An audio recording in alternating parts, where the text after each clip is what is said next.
नमस्कार नाशिककर. तर आज आपण आलो आहे ओम बजरंग मिसळला. तर त्यांच्यासोबत आपण थोडं डिस्कशन करूया. नमस्कार काका.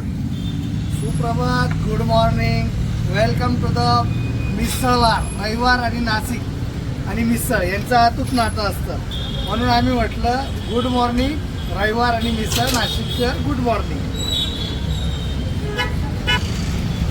तर आज काका मला तुमच्याकडून मिसळचा इतिहास जाणून घ्यायचा होता. मिसळ आणि नाशिककरांचा खूप घट्ट नातं आहे. तर्रीची तार, रश्श्याची धार, सोखंद जिभेवर झणझणीत वार, यालाच म्हणतात ओम बजरंग मिसळ पाव. खवय्या आणि मिसळचं नातं, खवय्या आणि नाशिककरांचं नातं खूप जुनं आहे. साधारणतः नाशिकची वाटचाल जेव्हा मंत्रभूमीकडे होते त्यावेळेस मिसळची सुरुवात झाली आहे. ग्रामीण भागाशी त्याची नाळ जुळलेली आहे आणि मिसळची उत्पत्ती पण ग्रामीण भागाशी जुळलेली आहे. नाशिक जेव्हा मंत्रनगरी होतं, व्यापारी केंद्र होते, आजूबाजूच्या खेडेगावातून तालुक्यातून नाशिकमध्ये बैलगाड्यांमार्फत जेव्हा घास बाजारात घास यायचा, कापड बाजारात कपडे खरेदीला यायचे, सराफ बाजारात सोनं घ्यायला यायचे, बाजारामध्ये माल घेऊन यायचे आणि व्यापारी पेठ असल्यामुळे जेव्हा नाशिकशी संबंध यायचा त्यावेळेस एवढं हॉटेलिंग जोरात नव्हतं. मग घरून भाकरी, भजे, चटणी, ठेचा असं बांधून आणायचं. त्यावेळेस मग हे सगळं कोरडं अन्न असायचं. मग याच्यासाठी ठोस आहार असा पाहिजे, मग त्याच्यासाठी ओल्या रश्श्याचं काहीतरी पाहिजे, असं ओलं जे चुरून मुरून खाता येईल. मग त्याच्यासाठी आमच्या वडिलांनी संधी शोधली आणि मग मिसळपाव चालू झालं. साधारणतः 1970च्या दशकापर्यंत बोटावर मोजता येईल एवढ्या नाशकामध्ये मिसळ होता. त्यामध्ये प्रामुख्याने नाव घेतलं जाईल, मी मगाशीच उल्लेख केला, जेव्हा व्यापारानिमित्त, बाजारानिमित्त जेव्हा नाशिककर यायचे, नाशिकमधून यायचे, त्यावेळेस गंगेवर घास बाजारामध्ये इथे भोसले टी स्टॉल होतं, गंगेवर गंगा टी स्टॉल होतं, मेन रोड अगदी लिमिटेड होता, तिथे भगवंतरावांची मिसळ होती. आणि नाशिक स्पेशल मी आवर्जून उल्लेख करतो, नाशिक स्पेशल अशी जी मिसळ होती ती कमला विजयची मिसळ होती. अच्छा. ताक, खिचडी, बटाटा याची बनवलेली ती मिसळ होती. त्याची चव आजही अप्रतिम आहे. ते दोन भाऊ होते, आज कालोगात ते दोन भावांची पुढची पिढी आली. त्याच्यानंतर चौक मंडईमध्ये साधना मिसळ होती. नंतरून नाशिक जसं बहरत गेलं, 1973 साली जेव्हा MIDCची मुहूर्तमेढ रोवली गेली, त्यानंतर नाशिक खऱ्या अर्थाने बहरण्यास सुरुवात झाली. आज नाशिकची वाटचाल, नाशिक नगरपालिका, नाशिक महानगरपालिका, नाशिक स्मार्ट सिटी, आता नाशिकची वाटचाल नाशिक मेट्रोच्या दिशेने चालू आहे. आणि हे बहरत असताना मिसळचा प्रवासही तेवढ्या दिमागदारपणे झालेला आहे. आज मिसळची वाटचाल, नाशिकची जगाची मिसळची राजधानी म्हणजे वर्ल्ड मिसल्स कॅपिटल या दिशेने नाशिकची वाटचाल चालू आहे. आणि मिसळच्या थाळीचं स्वरूपही बदललं आहे. मिसळ पावाची जागा कधी मिसळ थाळीने घेतली आहे आणि मिसळ संस्कृती आणि मिसळ मॉल पण नाशकात चालू झालेले आहे. नाशकातल्या कुठल्याही कानाकोपऱ्यात तुम्ही गेले तर मिसळची अप्रतिम चव आणि मिसळ, ओरिजिनल मिसळ काय असते हे तुम्हाला नाशिकमध्ये आल्यावर भेटेल. पुण्यामध्ये गेले तर पुण्यामध्ये तुम्हाला मिसळमध्ये फरसाण मिळेल, कोल्हापूरला गेले तर मिसळबरोबर तुम्हाला ब्रेड मिळेल. तुम्ही मुंबईला आले तर मिसळबरोबर तुम्हाला वाटाणे, राजमा मिळेल. तुम्ही तिथून खानदेशामध्ये गेले, धुळे, जळगाव, नंदुरबार या साईडला गेले तर मिसळबरोबर तुम्हाला भाज्याचा चुरा मिळेल. हे मिसळचे विविध रूप आहेत. जसं 15 किलोमीटर 10 किलोमीटरला पाण्याची चव बदलते, तसं मिसळ बनवण्याची पद्धत पण बदलते. पण मिसळ म्हणजे काय? तर मिसळ म्हणजे त्या मिसळचा सगळ्यात महत्त्वाचा आत्मा असतो मोड आलेलं कडधान्य. त्याच्यामध्ये मुख्य गाभा असतो मठाचा. मठाबरोबर असतात हिरवे मूग, हिरवे मुगाबरोबर असते चवळी, चवळीबरोबर असते वाटाणा, वाटाण्याबरोबर असतात काबुली चणे, शेंगदाणे इत्यादी मोड आलेले असतात. त्याची सगळं मिळून मिसळला हुसळही म्हणू शकतो. माझ्या अनुषंगाने मिसळ हा कम्प्लीट बॅलन्स फूड आहे. त्याच्यामध्ये जे पोहे वापरतात त्याच्यापासून तुम्हाला कॅल्शियम, फायबर मिळतं. त्याच्यामध्ये जे डाळीचे पदार्थ वापरतात त्याच्यापासून तुम्हाला कार्बोहायड्रेट्स मिळतात. त्याच्यामध्ये जे स्प्राउट्स वापरले जातात त्याच्यापासून तुम्हाला प्रोटीन मिळतात. प्रोटीन मिळतात आणि त्याच्यामध्ये जो मसाला वापरला जातो, आता आपली काळ्या मसाल्याची उत्कृष्ट, स्वादिष्ट, रुचकर व झणझणीत अशी मिसळ आहे. आणि हा जर मिसळचा आस्वाद घ्यायचा असेल तर तुम्हाला यावं लागेल heart of the city Nashik येथे अशोक स्तंभ येथे अगदी शहराच्या मध्यवर्ती ठिकाणात ओम बजरंग मिसळपाव येथे सकाळी 7 ते दुपारी 3 वाजेपर्यंत आपल्या सेवेत सदैव तत्पर ओम बजरंग मिसळपाव। मिसळ हा बॅलन्स फूड असतो आणि मिसळमध्ये जे मसाले वापरले जातात त्याच्यामध्ये खडे मसाले असतात ते तुमच्या शरीरात पित्त कफ वात तयार होत येत नाही। त्याच्यामध्ये जो काळा मसाला असतो त्याच्यामध्ये तुम्हाला आवश्यक असे घटक असतात कांदा खोबरं कोथिंबीर खसखस तीळ हे सगळे तव्यावर भाजून त्याचा काळा मसाला केला जातो। काळ्या मसाल्याची रेसिपीच वेगळी आम्ही अगदी आवर्जून आपल्याला विनंतीपूर्वक सांगतो जर आमच्या काळ्या मसाल्याची मिसळ आपण टेस्ट केली आणि जर आपल्याला ॲसिडिटी जळजळ किंवा पोटात गडगड झालं तर आम्ही आपल्याला जी म्हणाल ती पैसे देऊ, कारण आमच्या मिसळने आपल्या मसाल्याने जर हा त्रास झाला तर त्याची सर्वस्वी जबाबदारी आमची।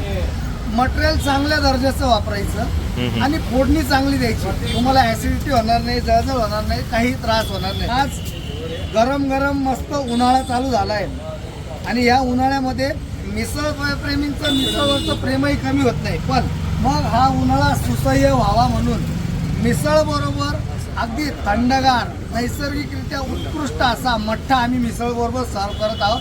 आमच्या मिसळमध्ये तुम्हाला मिसळची प्लेट मिळेल, त्याच्याबरोबर कांदा येईल लिंबू येईल मिरची येईल लिज्जतचा पापड येईल, त्याच्याबरोबर 2 पाव येतील, कुठेही न मिळणारा असा मिसळबरोबर ढोकळा येईल, त्याच्याबरोबर पुदिन्याची चटणी येईल आणि एवढ्या सगळ्या प्लेटची किंमत एक मठ्ठ्याचा ग्लास दिले पाहिजे। एवढ्या सगळ्या कॉम्बो मिसळच्या प्लेटची किंमत आहे 85 रुपये। अच्छा काका, आणि मला अजून एक जाणून घ्यायचं होतं की जुन्या वेळेस जेव्हा मुलं कॉलेज वगैरे म्हणजे इथे रेलसेल असायची तर तेव्हा एका मिसळसोबत 12-12 पाव खाणारे पण लोक होते। नाशिकचं स्लोगनच झालेलं आहे, नाशिककर मिसळच्या बाबतीत किती क्रेझी आहे हे तुम्हाला या ओळीवरून येईल। ही अशी पावाची लादी असते, त्याच्याबरोबर एक मिसळ 12 पाव, एक मिसळ 12 पाव ऊपर से बोलते तर्री लाव। हे जर तुमच्या कानावर नाशिकला पडलं नाही तर तुम्ही मिसळ प्रेमीच नाही आणि खवय्येच नाही, इतका नाशिककर मिसळच्या बाबतीत क्रेझी आहे।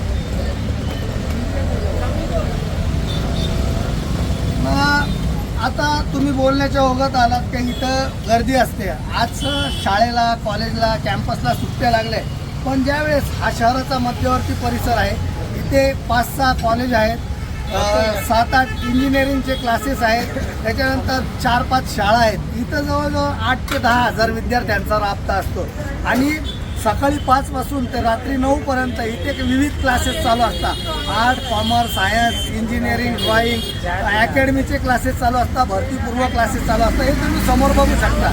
तर हा परिसर हा विद्यार्थ्यांचा परिसर असल्यामुळे असं जरुरी नाही का तो विद्यार्थी सकाळी 5 वाजता घरून नाश्ता करून येऊ। असा जर एखादा विद्यार्थी आला तर आमचे कस्टमर त्याला आणतात का याला पोटभर खायला दे, याला 2 पाव दे, याला पोटभर खाऊ दे आणि याचे जे काही पैसे असेल ते माझ्याकडून घे।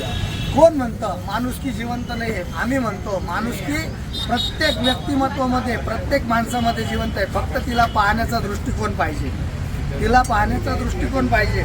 म्हणूनच आम्ही म्हणतो ना भुके को अन्न प्यासे को पाणी जय बाबा बर्फानी, ही आपली संस्कृती आहे, ही भारतीय संस्कृती आहे, ही हिंदू संस्कृती आहे, ही सनातन संस्कृती आहे आणि ही जपण्याचाच आमचा प्रयत्न असेल आणि ती जपलीच पाहिजे। म्हणून आम्ही म्हणतो पडेगा इंडिया तो बढ़ेगा इंडिया, बढ़ेगा इंडिया तो बढ़ेगा इंडिया, लेकिन बढ़ेगा कब इंडिया जब खाएगा इंडिया तो बढ़ेगा इंडिया।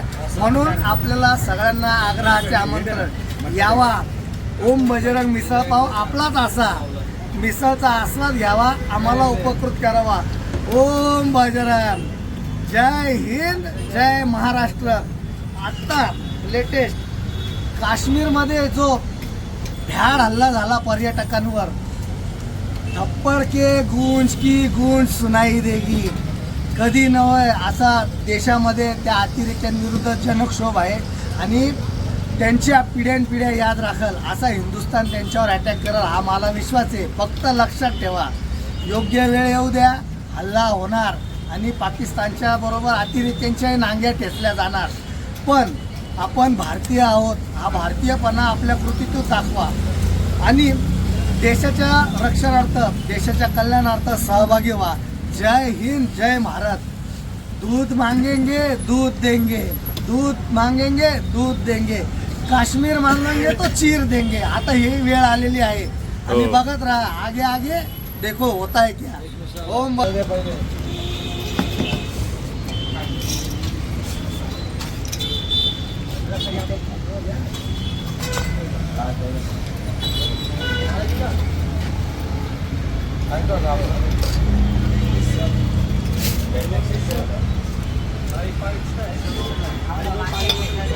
हो झालं झालं झालं.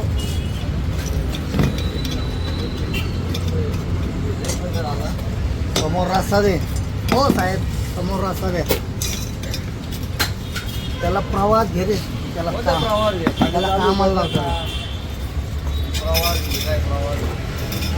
बाबा त्यांचं बिल केलं का तुम्ही? 2 लिटर, 2 पाव एक्स्ट्रा, 2 बाटली, 2 मटका. 2 पाव 2 पाणी बॉटल नंतर. एक पाव कमी, एक पाव एक्स्ट्रा.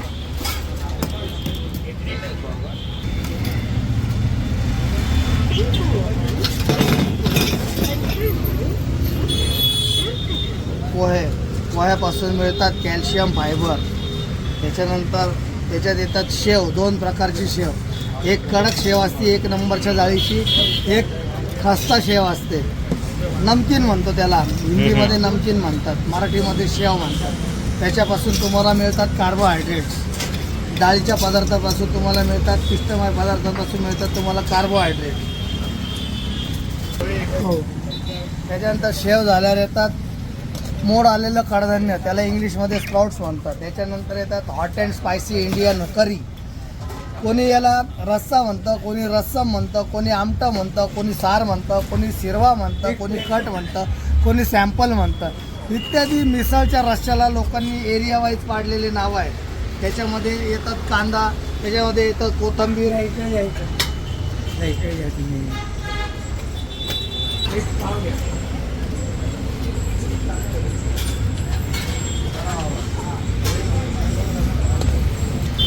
तर्रीची तार, रश्श्याची धार, चोखंद जिभेवर झणझणीत वार.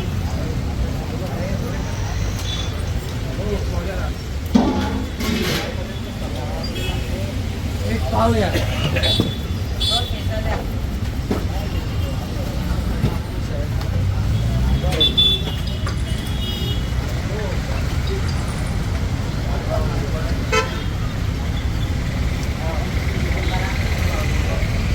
बघा तुम्ही एका दिवसासाठी किती मिसळ म्हणजे किती स्प्राउट यूज करतात? एका दिवसासाठी आम्ही साधारणतः 10 ते 12 किलो स्प्राउट्स यूज करतो. अच्छा. मोड आलेलं कडधान्य. हा अन्नपूर्णा मातेचा यज्ञ आहे. देणारा वरचा आहे, आम्ही फक्त वाटणारे आहोत. म्हणून आम्ही म्हणतो भुके को अन्न प्यासे को पाणी, जय बाबा बारपाणी. ही आपली सामाजिक बांधिलकी पण आहे.